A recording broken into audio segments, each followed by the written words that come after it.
What's going on, Colts Nation? I appreciate you joining me for another video where in this one we're going to talk a little bit about the linebackers as we continue to work our way through the different parts of this team leading up to training camp, which is just a couple of days away. We are almost officially in football season with training camp coming up. But here talking about the linebackers, this is a much simpler conversation than what we've had before. It's pretty straightforward with what we have. I feel like roles are pretty defined. I think for the most part, everybody that's here this year was already here last year. We kind of know how the hierarchy is going to go, and we also know that it's mostly going to be two linebackers. This is a mostly nickel, like a lot of nickel, different packages, six secondary guys being on the field, so sometimes only one linebacker is going to end up on the field. So right, the linebacker depth, we need linebacker depth, but in terms of linebacker depth, I kind of feel better or pretty good about what we have and the system that's coming in, because you don't need a plethora of linebackers, right? If you have two main starters for the most part, then your need for depth goes down because you're not having three starting linebackers and three guys that get on the field a lot, right? It's simple stuff, right? Simple math. So as we know, now, there's a complexity to this with Zaire Franklin being the middle linebacker, and then, of course, you have Jalen Carlisle, who's going to come in and be the guy that's going to be more in that coverage role with his versatility. Both these guys are coming off off-season surgeries, right? So you just hope they come back. I'm pretty sure both good by training camp. Pretty sure they're both going to be good to go and be ready to get into it. So, going to be paying attention to how they're looking coming in. Also, behind them is a depth. Segan Alubi is not somebody to just take lightly. I think, especially in this defense, I think it kind of suits somebody like a Segan Alubi who can do different things, and somebody who he's fast, he's explosive. Segan Alubi, like in the right style of defense, could be a real weapon. So I think in terms of competition at the position, keep your eye on Segan Alubi and see what he does, right? You have Jalen Carlisle, who with his versatility, right, former safety, turned linebacker, he has that coverage versatility. He has the speed to keep up with tight ends and be able to have the coverage knowledge and know how to be able to work around in the middle of the field and cover a guy from the slot and whatever the case may be, right? I have faith in Jalen Carlisle from that aspect, right? Segan Alubi, again, for depth, with him being the third linebacker that comes in, I feel good about that. Whatever part of the rotation he's in, I feel good about that, right? So what is Zaire Franklin's role going to be in this defense, right? It'll be interesting to see if his role gets diminished to a spot where it's like he'll still be on the field for like more than 50% of the plays, but I could see a world where in this particular defense, you have Zaire Franklin on the field for, first down, second down, possible running plays, when you think they're going to run the ball, and then have packages where you have Segan Alubi and Jalen Carlisle on the field, because you get versatility from both of those positions, and you can make, one can blitz and another back up, or vice versa, right? Right. That both those guys have explosive ability. Both those guys have speed to be able to cover, and so from that aspect, it'll be interesting to watch exactly how the linebacker rotation works out. So that as we go into training camp, that's what I'm watching. That's what I'm excited to get my eyes on personally, is seeing how that rotation is working.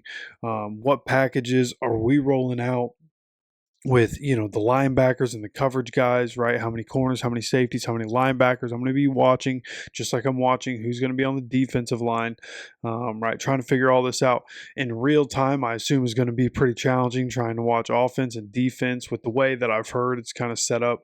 Could be kind of difficult to keep my eyes on both, but I'm going to do the best that I can, because again, Zaire Franklin is like, he's almost tough to evaluate because he gets so many tackles. He's around the ball so much. Like, he has shown flashes of incredible games, but I think I don't think it's crazy to say he's at most times a bit of a liability in coverage, right? So, doesn't have that top end speed to stay with, these tight ends nowadays, the slot guys, right, cutting across the field. Things like that. He's, of course, incredible in the run game. Right. In 2023, 179 tackles, led the league. So, overall, like, I don't want to like diminish anything that he's done, because what he did in Gus Bradley's defense speaks volumes. But if you look back traditionally at the Gus Bradley defense, I think pretty much all the middle linebackers he ever had in that defense performed a lot. Like, it's designed to funnel kind of to that area. So, um, yeah, but again, don't want to like diminish anything that he did. I just think his role could change this year. Jalen Carlies, excited to see him get on the field more, right? We had EJ Speed last year, so Jalen Carlies as a rookie really didn't get on the field a whole lot. Excited to see him really get some playing time this year. Hopefully he can stay healthy. And then, of course, as depth pieces, Cameron McGrone is back, special teams guy, somebody that you look at as a depth piece for sure. Austin Ajak, another depth piece, somebody you don't really look to get on the field. Again, Segan Alubi, somebody you really got to watch for and what his rotational piece is going to be. And Jacob Phillips, who got signed to a reserve future contract from Houston. We'll see what happens there. Maybe a special teams kind of guy. Outside of that, Joe Bacci, don't even know what that name is. Don't have anything for you guys on him. And Liam Anderson. Those are the linebackers. Again, pretty much everybody that was already here last year is back. We know what we need. Training camp storylines and battles. Again, we kind of already went over that. Starter clarity at Sam, right? Carlies stepping in for speed. And I guess really not so much clarity. We got to see, can he come back? Can he solidify himself in this defense? Or will Segan Alubi end up taking that job, right? He's been around the league longer. He has, really more experience in the NFL.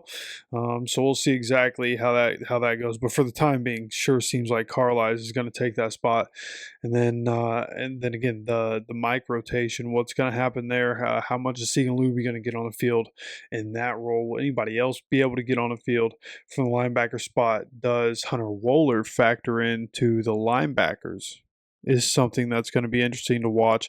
Sitting here talking about the mic rotation, it'll be interesting to see, does he kind of fill that spot in different packages, right? Do we put out 7 linebackers, but you have Jalen Carlies, former safety, Hunter Wohler, former safety, as the linebacker spots? Is that something we like?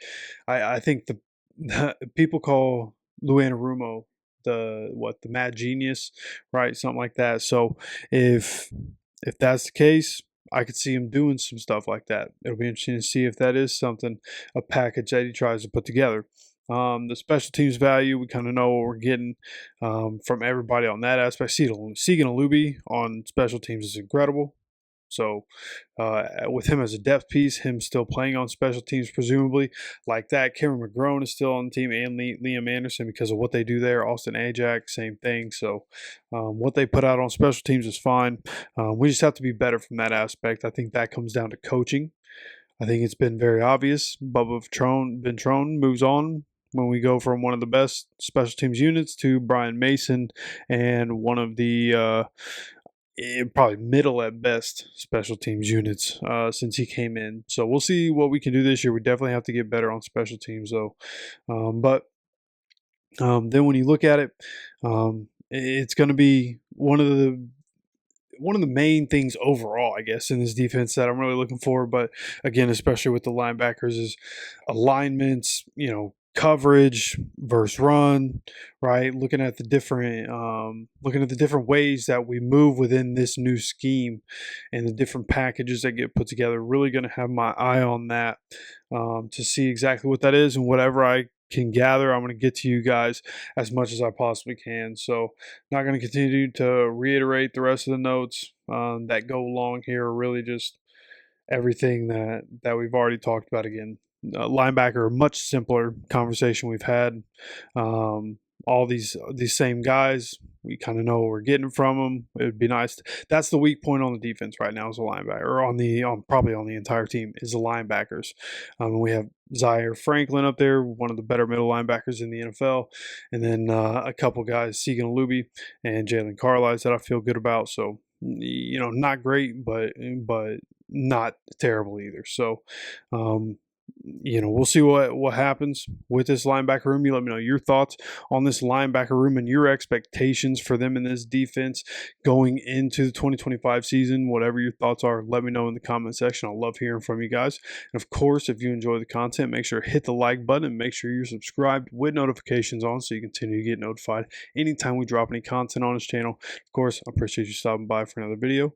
As always, take care of yourself, take care of each other, and go Colts.